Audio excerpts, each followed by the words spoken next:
I've been asked today to talk about this thing, water, energy and food.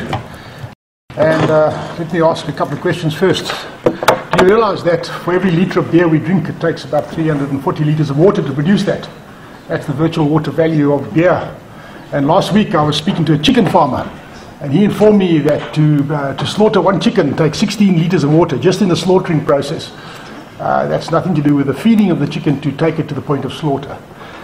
So we have a lot of water embedded in products and services that we take for granted, and we don't realize that.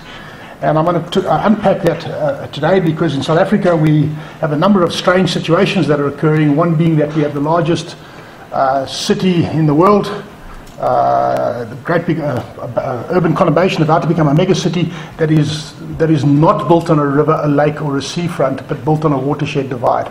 And that simple little one-sentence statement belies a whole lot of problems underneath that, because it means we have to pump water uphill at great cost. And I was told just the other day, I was giving a talk at a conference like this for pipe manufacturers, and they told me that 15% of the energy cost in the country goes to pumping water, and that staggered me. But I've never verified that number, but it's a staggering number if it's true. So we pump water uphill, and each time we flush a toilet, it goes downhill again. So, right, I'm going to tell you today a little bit about this, understanding the water, energy, food nexus. And I'm going to ask, well, what's water got to do with food and energy? The important thing is that South Africa is a mining-based, water-constrained economy. This is a fact. We are mining-based. We will continue to be mining-based for a period of time, and we happen to be water-constrained.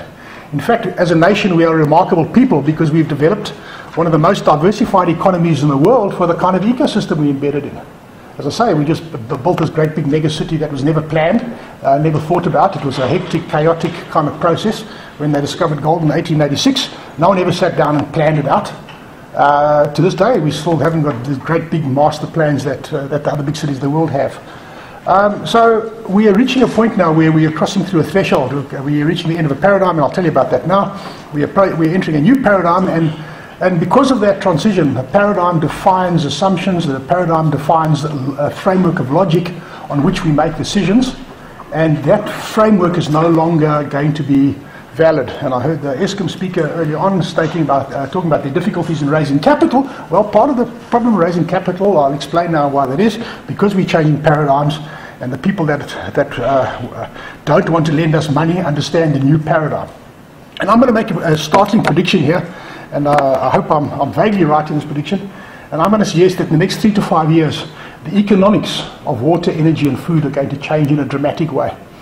And I ask you to look no further than about a month ago, there was rioting in Mozambique. Now, Mozambique is a relatively peaceful country.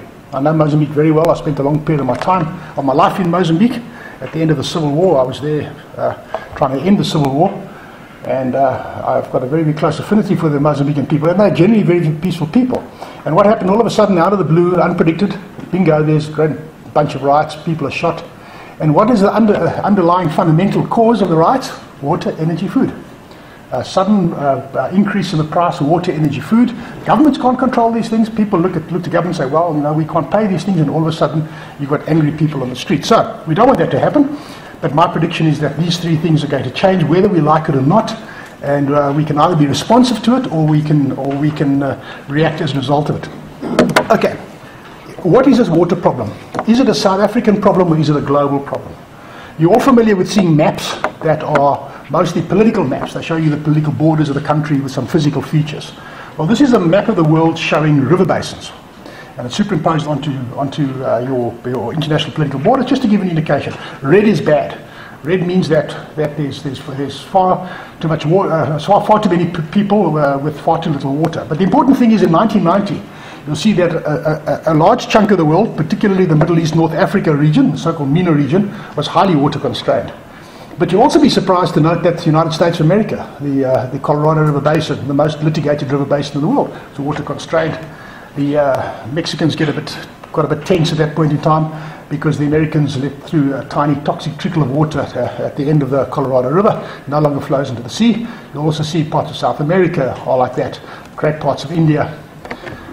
So that's 1990, and you'll notice now at that point in time a little bit of yellow in the southern African region. Let's look forward to 2020. Now you start seeing the Kuvalai River basins and the Limpopo River basins start approaching this point of extreme stress. Red is extreme stress. Now, in Africa, we have 63 rivers that cross international political borders, 63 transboundary rivers, 53 countries, so we have more rivers than countries as a result of our historic legacy. And 10% of those rivers don't flow into the sea.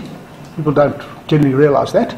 And one of the big rivers that don't flow into the sea is up north, the Lake Chad River Basin, that sustains 30 million people.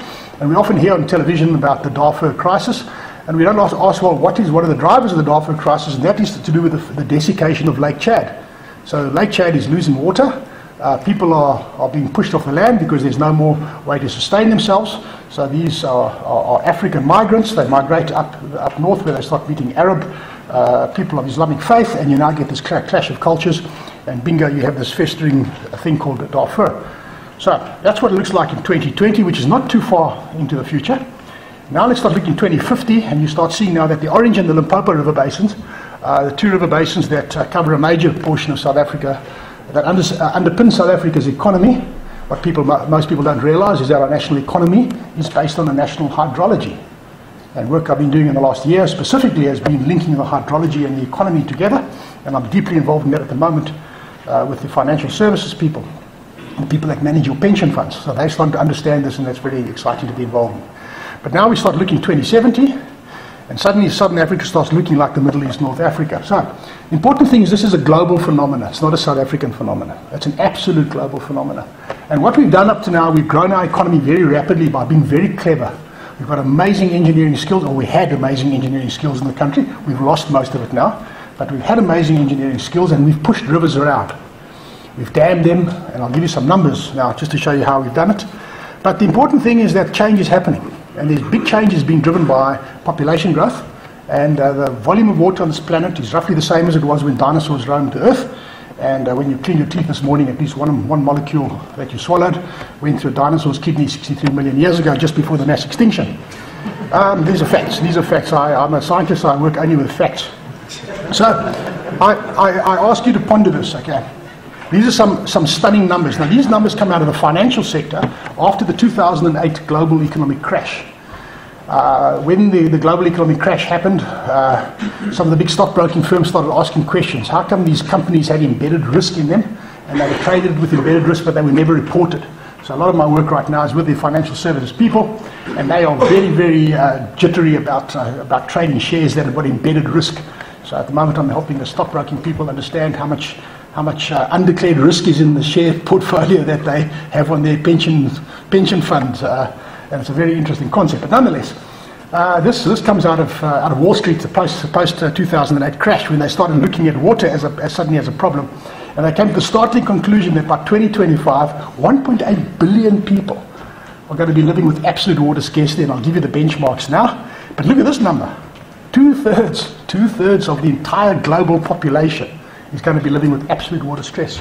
2/3 of this planet's population. This is a big number. This is not a South African problem. It is a global problem. It's exacerbated in South Africa because we're a young democracy and we're still in rapid transition, and we haven't quite got our institutions sorted out yet, and we've had an outflow of technical skills.